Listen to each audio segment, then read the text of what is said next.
reading from the book of Exodus. Hear what God's Spirit is saying to you.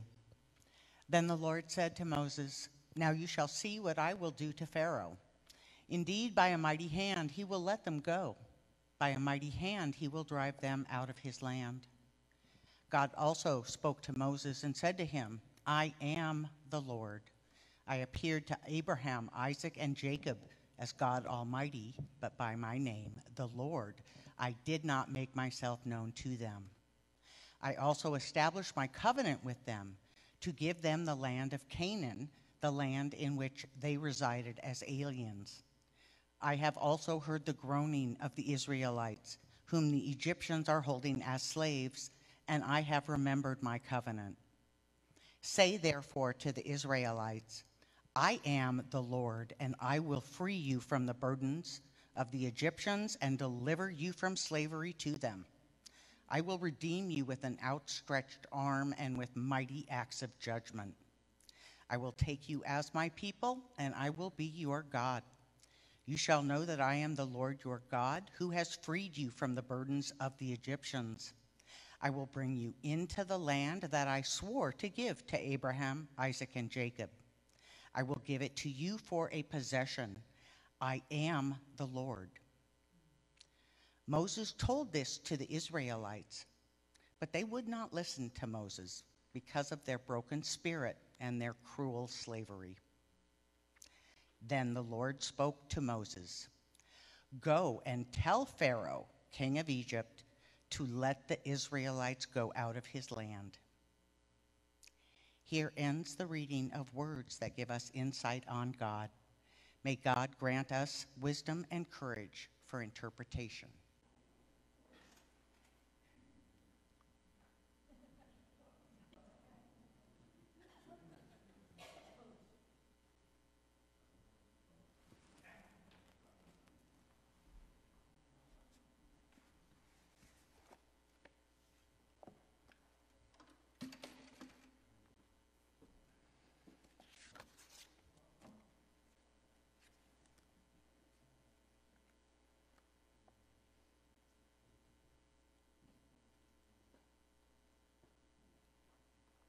You cannot read this anymore.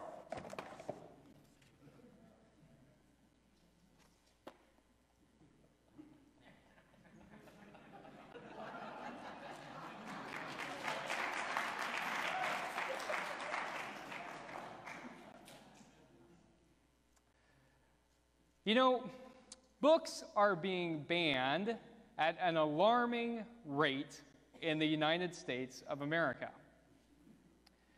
The American Library Association, which monitors such things, released a report, and they said that this past fall they saw an unprecedented number of books which were confronted, which were contested.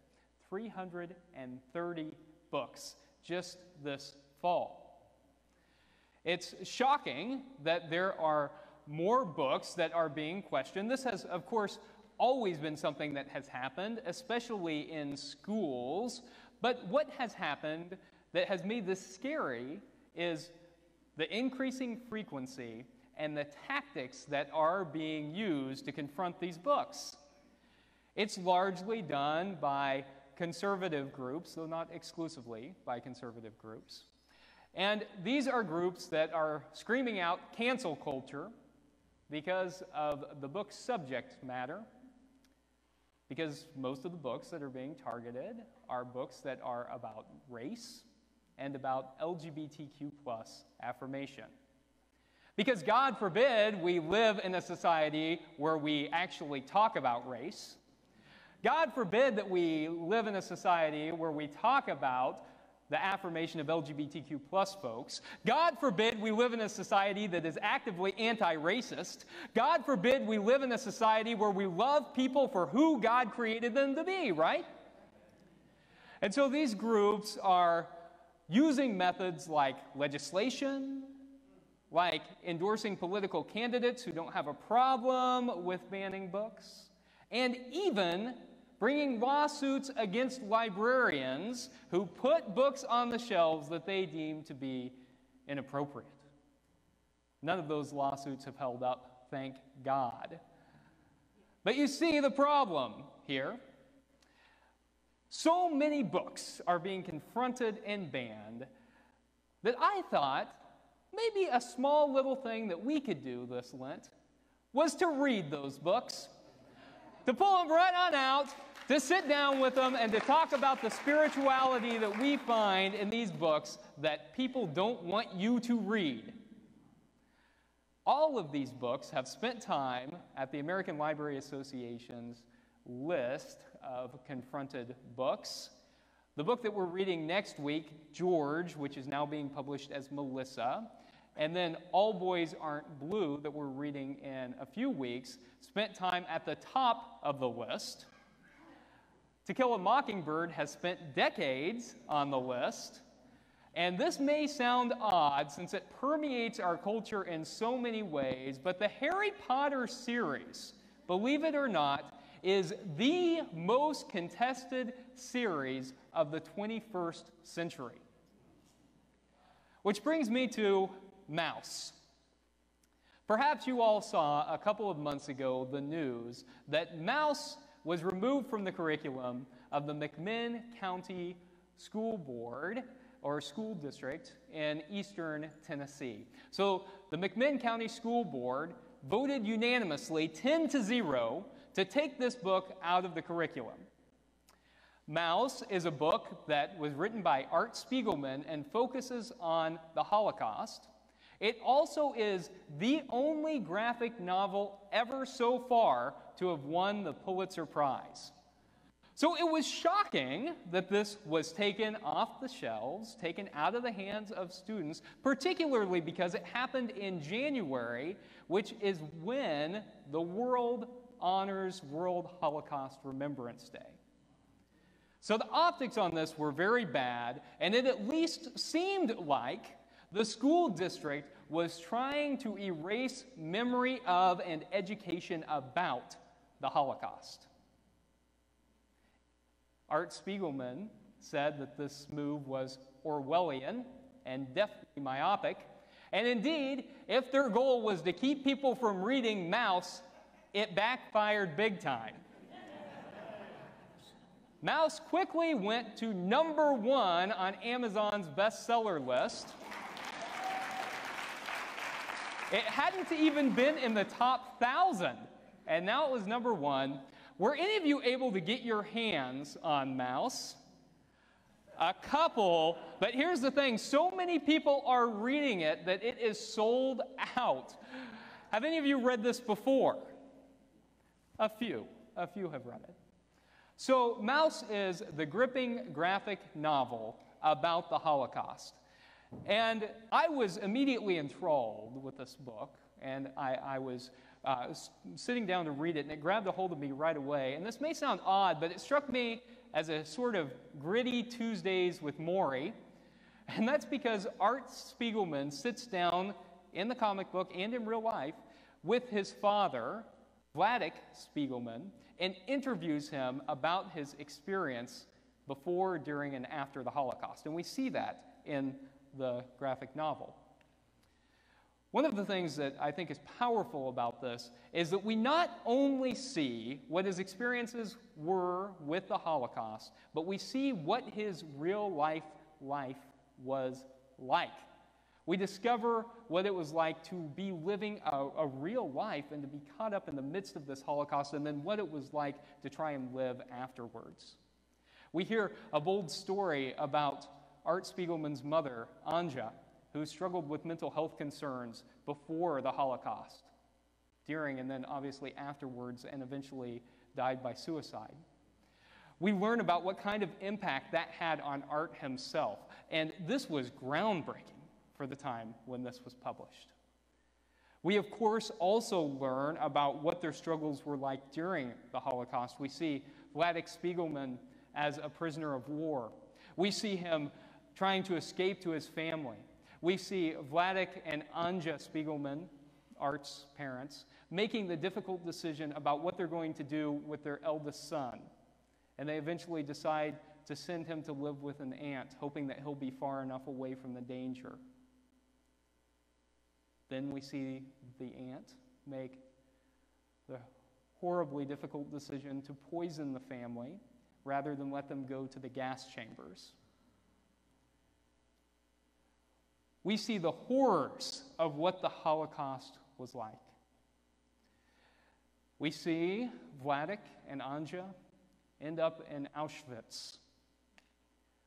We discover what their life is like there, and then what their life is like on the other side. And we see a real person, Vladek, then struggle with his own racism as he struggles to adapt to life in the United States. Are there some things about Maus that will make you uncomfortable? Yeah, it's a book about the Holocaust. Let me put it like this. If you read something about the Holocaust and it does not fill you with horror, you have lost your soul. That is the point of reading about the Holocaust. You are supposed to be filled with horror so that nothing like this ever happens again.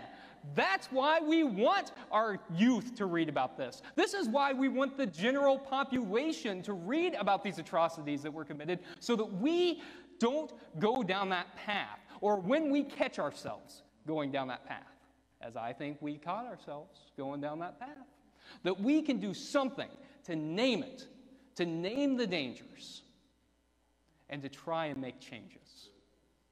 Right? So I think that this is powerful, especially in the midst of this world that we are living in right now, where we are seeing an increased proliferation of Holocaust denial. That's happening all over the world, but it is especially happening in the United States and in Germany. In 2022, this year, 2022, the United Nations recognized that this was such an issue that they felt like they had to pass a resolution back in January saying, do not deny the Holocaust. Do not deny facts about the Holocaust. Do not ignore facts that we know to be true. The United Nations had to approve that this year because they see Holocaust denial as such an issue. Of course, we know that people can conveniently forget facts. We've seen that quite a bit in the midst of the pandemic, right? We see people ignoring facts. And yet we are called as truth seekers to acknowledge facts where we see them. And in fact, I think that our God wants us to be enlightened by facts and to proclaim them out in the world. Our God is a God who believes that the truth shall set you free. Our God is a God of liberation. I think we see this in many places throughout the Bible. I think the story of the Bible is a story about liberation. But of course, as I was reading through Maus, I couldn't help but think about the book of Exodus and the oppression of the ancient Israelites. You remember the story and how they wound up where they did, don't you? Remember Joseph? He was living in the land of Canaan, the youngest of Jacob's children, but he was his favorite. And you remember how Jacob showed Joseph how much he loved him? An amazing Technicolor green dream coat, right? As Andrew Lloyd Webber would have us believe. A long-sleeved garment is what the Hebrew says. And this didn't make his siblings too happy. It also didn't make his siblings happy that he kept having dreams about his siblings bowing down to him. So they decided to kill him. But they settled for selling him into slavery, and he wound up in Egypt. And through a series of events, he eventually became an advisor to the Pharaoh and was placed in charge of the grain silos for the entire country. There was a famine, but Joseph had stockpiled grain, and he was able to save the Israelites, and he was able to save the Egyptians. Then the story skips forward several generations, and people have forgotten about Joseph. They've forgotten about all that he did, and the Israelites are now living under the thumb of their Egyptian oppressors. They are slaves there. And what does God do? God raises up a leader, Moses, and tells Moses to go to the Pharaoh and make a declaration. What is it? Let my people go. And does the Pharaoh do it? No, he does not. And so in today's scripture lesson, we find God's response to that. We find God's promises in the midst of that evil oppressor. God says, I promise to be with you. I promise not that your journey will be easy, but to be with you every step of the way. I promise that you will be my people and that I will be your God. I promise to restore you and I promise to bring you home. Now, it's a bit of a journey to get there. They spend 40 years wandering around in that desert. The journey isn't easy, and sometimes they forget that God is with them, but God never abandons them. And that is important for us to remember at the beginning of this season of Lent, that I sure hope doesn't last for 40 years, but just 40 days where we focus on God's presence with us. As we focus on the fact that God does not and will never abandon us, but instead walks with us on every step of the journey. You see, the point of Mouse and the point of the book of Exodus is that our God is a God of liberation. Is that we are called as God's people to be on the side of those who are living on the margins. We are called to be with those who are oppressed because our God desires liberation in the world. That's what the reign of God looks like. It looks like liberation. Holocaust survivor Elie Wiesel said it like this. He said, "Do not stand idly by when you see oppression. You must intervene. You must interfere." That means we are called to be at work in the world, doing God's liberating work, sharing God's liberating love. It means that when we see injustice and oppression, we are called to name it, right? Whenever we see people being oppressed because of their religion, or because of their race or ethnicity, because of their sexual orientation or gender identity, because of their socioeconomic status, or their mental or physical ability, we are called to proclaim God's liberation because that is what God told us to do. That is the vision that God gave us. God calls out like the new Colossus, saying, "Give me your tired, your poor, your huddled masses yearning to breathe free." And God calls us to help that breath happen. So take just a moment and take a breath of air. Breathe in God's Holy Spirit so that we might go out into the world and breathe forth liberation in this world. May we be inspired by God's liberating spirit. And you know, if you wonder where to start, I've got a pretty good place. Crack open a book. Crack open a book that's been banned like Mouse. And see how God is at work in the midst of that and what God is calling us to do. May it be so. Amen.